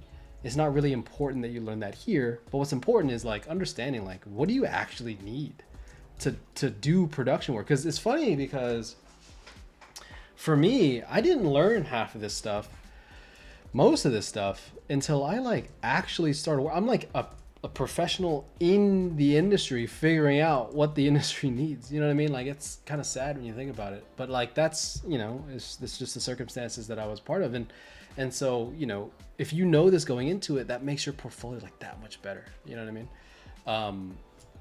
It's like, it's something where it's that information is super important for anybody trying to apply, because, you know, when you're looking for that difference, right, that's usually it. It's understanding what people need, because I see so many portfolios, it's like, oh, that looks cool, but like, are you gonna be a modeler, or you would, like, you know, if anybody ever asks you, what do you want to do, you know what I mean, you've lost the game. You know what I mean? You're already kind of like in this zone of like, you know, because they don't know what you're doing. You know, they should look at your portfolio and be like, oh, okay, they want to be a concept artist, they want to be a visitive artist, they want to be whatever, character design, environment design, whatever it is that you want to do. We should be able to tell from your portfolio. If we can't tell, right, ask them maybe, you know, ask your friends. Maybe don't ask the recruiter, right? Ask your friends, like, hey, what do you think this portfolio is about? You know, and that's kind of, that should really like set you in a better position, you know.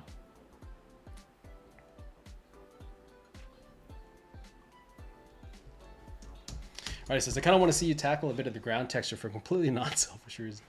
It's not like I'm working on a grassy ridge in the foreground or something, or a similar lighting and color setup or anything like that. All right. Cool. I guess I've worked on the lizard enough. Let's see here. So, to be completely honest, I don't know how I'm going to approach this, but I'll figure it out. Let's see. Boom. See, this is why we ask. This is why we talk about things. Let's see. Okay. So the main thing that I would focus on, right, when doing ground plane, especially for everybody, especially because this ground plane isn't a focal point, right? I mean, it's, you know, there's part of it we want to look at, part of it we don't, but a lot of this is like kind of, you know, it's just there just to kind of help set up the image, right? And so as I'm doing this, what I want to do is figure out how much information do I need, right? So for example, there is, boom, there you go. There's a certain amount of information in certain areas, right? And then there's a lot less information in others, right? Like, I don't really care what these parts, not that I don't care, but it's like, it's not really that important. So with the ground plane, we kind of have like a medium level finish on that, right? Like the background, basically 0 level completion, right? You can leave brush strokes, and you're probably like, these brush strokes up here, they're probably fine, and they're probably desired, to be completely honest. Like, that's probably what you want. But then when you start leaving in the focal points, that's when you kind of run into issues. And so here we want that mix. We want that like like the leg right here is kind of like a medium level finish. You can kind of see some details, but not really, right? So the ground plane is kind of the same thing. And so what I want to do is give you just enough information, but also leave out, I guess, leave out a certain amount of information that's not needed. So I'm going to separate this so it can look okay. So I separated my ground plane from my grass plane. And then I need to fix the silhouette. I need to fix that ground plane look first, right? So the first thing is like identifying what the shape is, right? So boom. And for everybody, like, as I'm doing this, I'm doing this with like training wheels, essentially. Like this whole illustration process has kind of been like training wheels. The reason I say that is because I'm starting super clean, and then I kind of mess it up from there, right? Same thing with like what we're doing with like the dragon, or doing with literally any of this, right? It's, you know, start super clean shapes, and then mess it up, right? So that's what we're gonna kind of do here.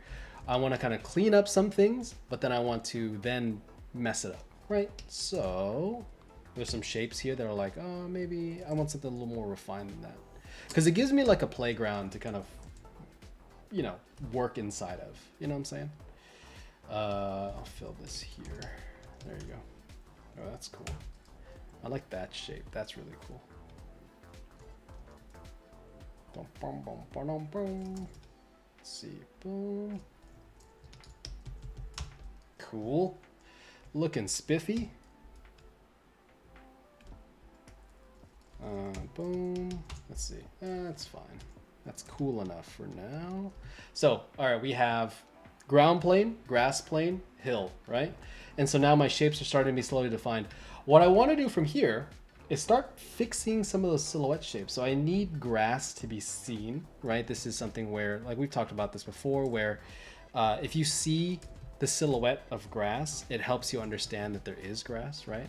And so every chance I get, I'm going to try and illustrate that there is grass there, right? So if I want something to feel grassy, well, I need to see what that looks like.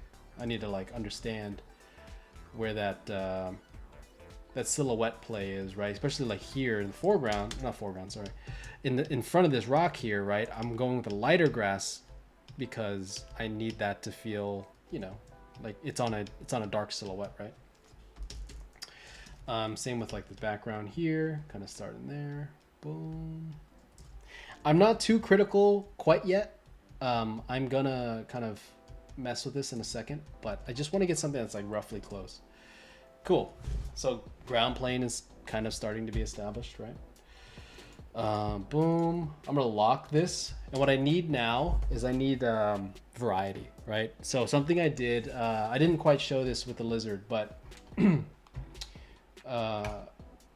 whenever I did this version of the lizard, right, he's just this one. Obviously the multiply layer is one thing, but then the base tone of the color is kind of like this flatter, you know, pinkish whatever tone, right? I didn't really add any variety, and it makes it look kind of stale. So what I'm gonna do is get the variety now. So I have like this grut brush, right, that I use or whatever. Use whatever brush you're kind of thinking, but like just add variety, right? So like boom. I just need something to kind of like just give me a texture that can just help me mess around with things, right? Boom. And I'm gonna use it to kind of help me just figure out some of these planes just a little bit. Boom.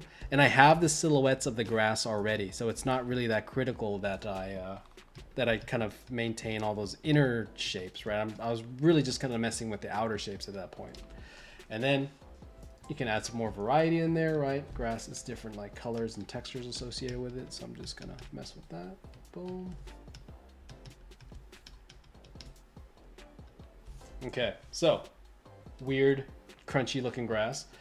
From here, now it's just like, just mess around with it, right? So let's see. I'm gonna kind of grab something here.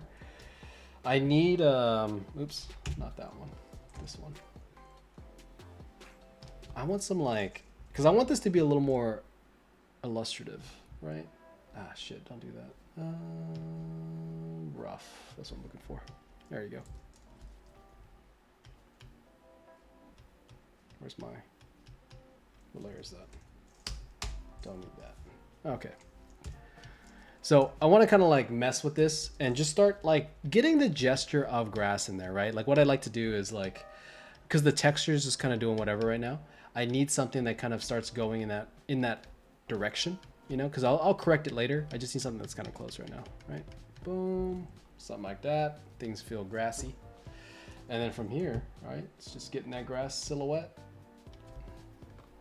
and cleaning that up because I have my values now, right? I'm able to like fix some of this stuff, get some darker shapes over that. I have my like grass stamp, right? If you guys don't have it, if you don't have a grass brush, get on it. And so now you can kind of start seeing the hills kind of form, the various like shapes that I need, right? So what I'm doing here for everybody, right, is every shape that I make needs to kind of say something, right? It needs to kind of push us a certain way. So there's this light shape, shadow shape, right? There's even this kind of hill shape right there, right? You kind of see that right there. There's an overlap, right? 1, 2, and then 3, right? So I'm trying to create this layering effect every time I do a painting. This way you get just a little bit of volume with each and every single one of your I guess each and every single one of your layers, right? You need depth in each layer, overlaps, you need things. And so when I do this, I'm trying to make sure that I represent those, right? So get my grass brush, boom. And I'm trying to be a little looser about it. Like a big thing that I expect, like if you see me do illustrations before, usually what I'll do is like get super like clean with it, right? And I'll just kind of do all these things and I'll apply some sort of texture. That works in a concept art setting, right? Where it's like, it's not a big deal, right? I can kind of push it back a little bit. But in this setting, especially for illustration, I'm trying to balance a level of like indication and brush strokes versus a clean silhouette that's actually readable, right? And I'll kind of mess with this a little bit as we go, but understanding that there is a difference, right? Understanding that whenever I do this, I need to know what is in front, what is behind, and then how do I kind of get away with as much as possible. You know what I'm saying? So, boom. Let's get something like this.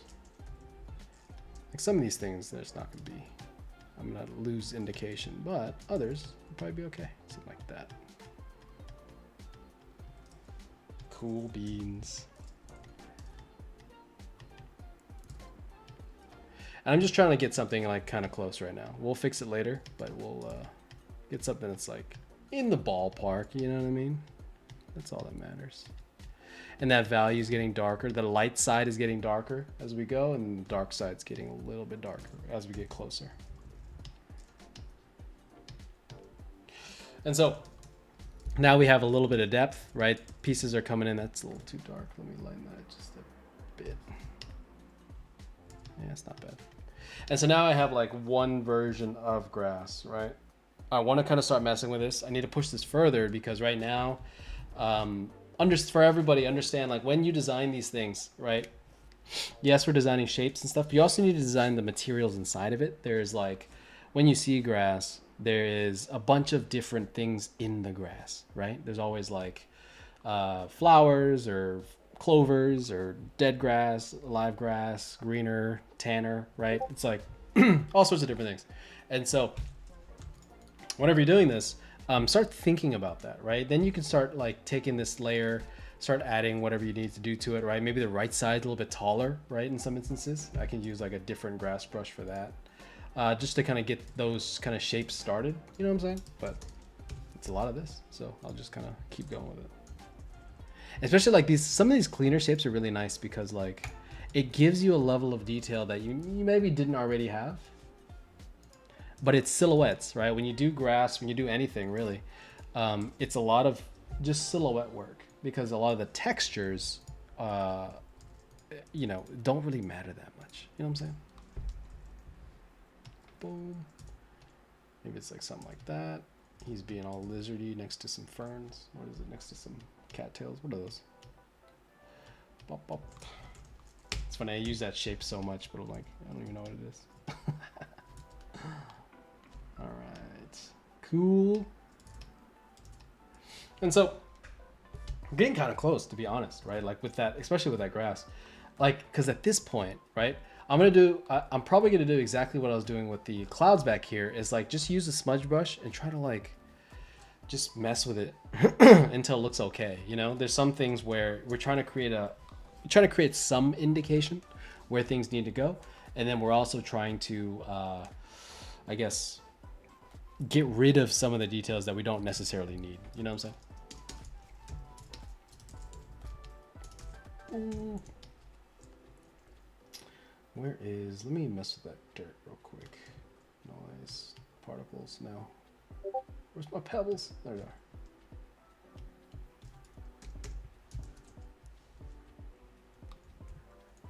Nice. Every time you say, know what I'm saying? You must say word a lot, because I think it's like a nervous tick or something. I don't know.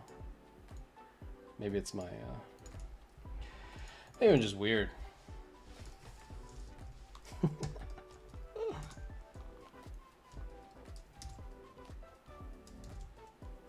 There are some times where I'll go, you know what I'm saying? And then they're like, oh yeah. And they'll repeat what I said. I'm like, oh no, you did not know what I was saying. You did not know. Unfortunately, it was not known what Kenny was saying. Let's do this. there's a bit of bleeding that needs to happen, not bleeding, but like feathering that needs to happen with like the edges when things are too tight, right? Like for example, like this lassoed out ground. I need to kind of find edges and find areas that don't need so much clarity. You know, like whenever I'm trying to add just various like little details and things, there's some edges that are fine because that's where, you know, stuff is gonna be like crisp or where there's a really nice overlap, and there's some areas that kind of need a nice blending, right?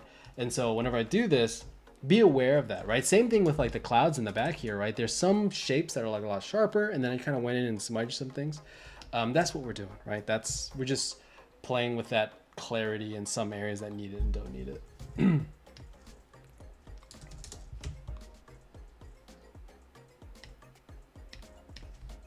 I've wanted to say, you know what I'm saying, like 3 times in the last like 10 seconds. Now that I'm like conscious about it.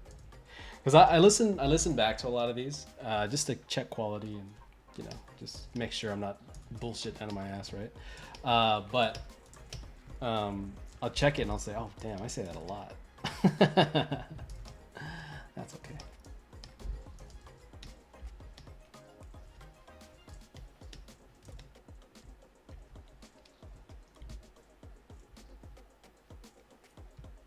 Grass be grassin'. Fill that in.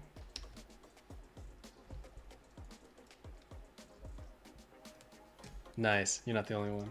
I've heard it's fun, like for those that haven't like done any like, I don't say like public speaking, but you know, just talk to people in a less natural setting, because this, you know, streaming is not a natural setting at all. It's fun seeing what your nervous tics are.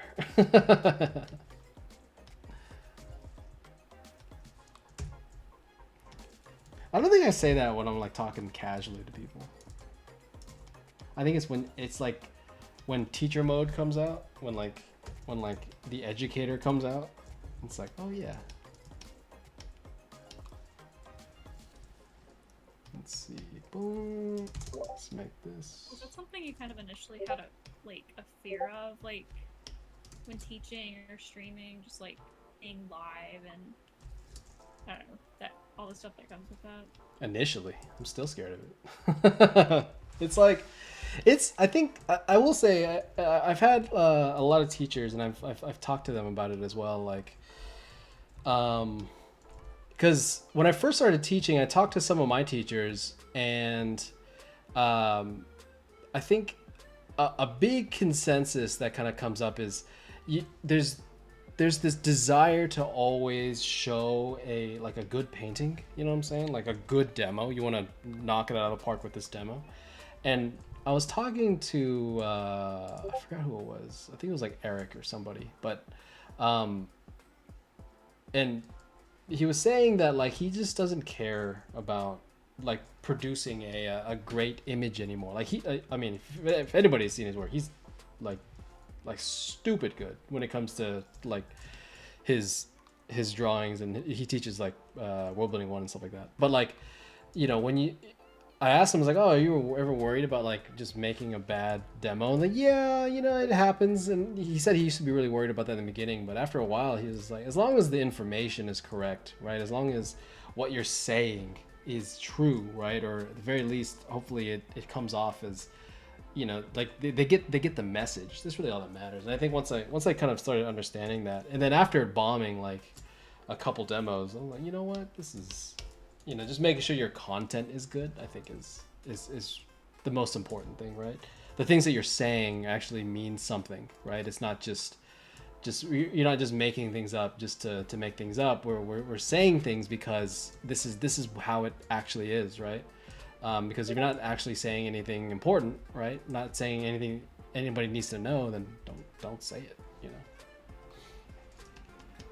But yeah, I mean, I worry about that all the time, to be honest. It's hard. It's scary, you know, because I think especially in the beginning too, you know, you kind of get called out, not like aggressively or anything, but like they're like, oh, how does that work? You know, like, oh, what do you mean when you say this? And you're like, ah, shit.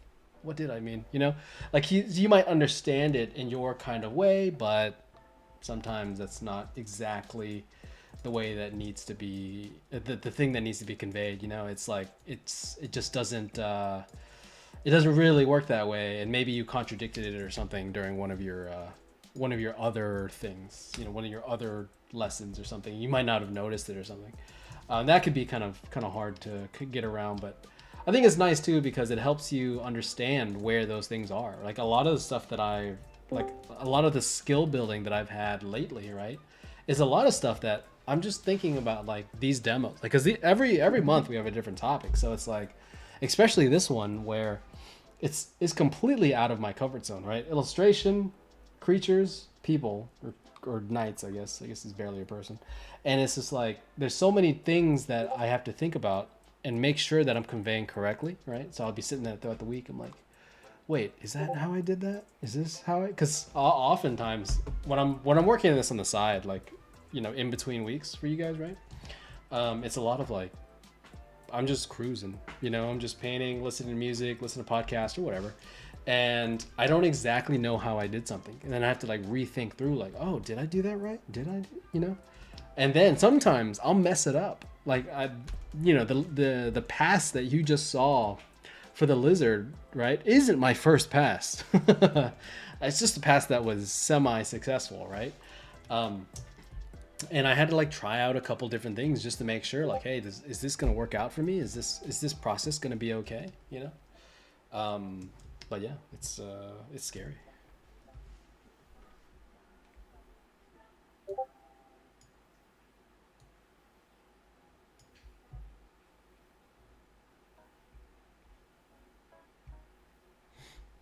Nice. All right. Let's see.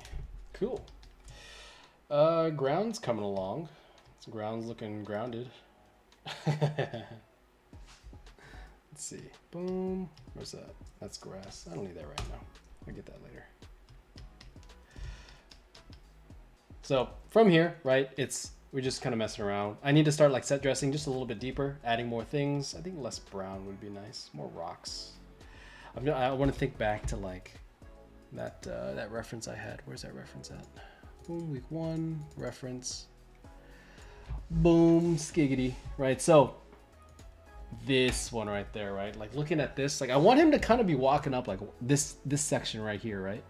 And so just looking at some of these gray rocks, looking at some of that like different patching of grass, some of the sand or dirt or whatever, and then there's like the giant rock, and then there's moss, so like start hitting some of those things. We don't need all of it, right? But we need a little bit of it, and maybe showing some various things in the scene that can kind of allude to some of those ideas, right? So boom. Is it pretty big? Those rocks are kind of large, actually. Do I need that? You guys talk to yourself whenever you're painting? Just curious.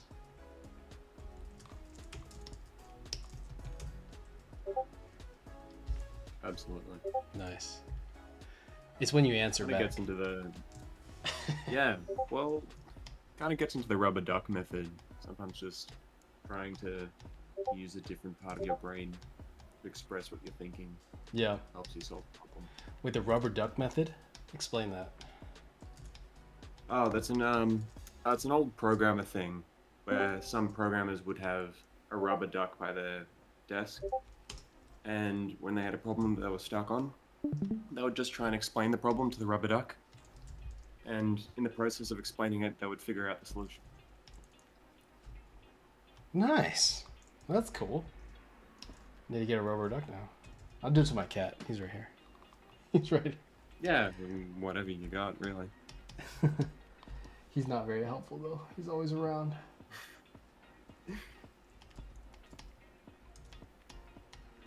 Cool. All right. So this is kind of like first pass at everything, right? We're in the material indication phase.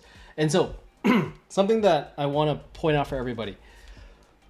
What I meant before, right, by doing like training wheels, for example, with this this process, right? The reason it's training wheels is because if you ever watch like high level illustrators, like people that are actually like good at this, right? Like not me type of people, right? When you see them doing it, like especially like I saw this Kang Lee demo, right? And he was like painting with like airbrush, soft round, just noodle, like it was super soft and mushy, right? And then like I don't know, 2 hours into the demo, right? It was like a three or 4 hour demo, one of those. And he pulls out like just his normal paintbrush and starts cleaning up some of the edges, right? And then like, boom, it just clicks into place.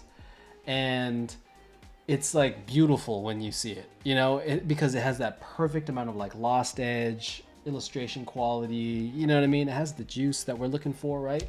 And so that's really hard. For those that don't know, it is extremely difficult, and chances of you hitting that, slim to none. Especially if you're kind of newer to this, right? If you're trying to learn how to do this, chances are you don't know how to do that. And so training wheels, meaning we start with hard edges. We start kind of just solidifying the idea that we're going for, right? And then from there, right? Let me grab all of these layers together. Boom. Is it this one? Yes, this one. Boom. Group them together, duplicate, flatten, right? So now I have one solid thing, and I can kind of like adjust it as needed. I can kind of like add whatever I need to add to make this look, you know, like whatever it needs to be.